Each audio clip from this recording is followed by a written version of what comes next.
this, and it can be a small organisation or a large organisation. I'm working with really small community services, neighbourhood centres, right through to the large not-for-profits that work statewide. It's that understanding that data can be their friend, and it's not some sort of top-down sort of technological infrastructure that they have to navigate. It actually can work in their favour and for their clients.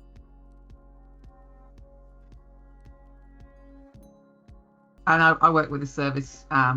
Liberty, I find it working with young people, and sometimes we just, for like a satisfaction or something like that score, we just did smiley faces. I mean, seriously, it doesn't. Same. It can translate into as long as it's meaningful for the client, meaningful for you, and can be adopted into DEX, then that's fine.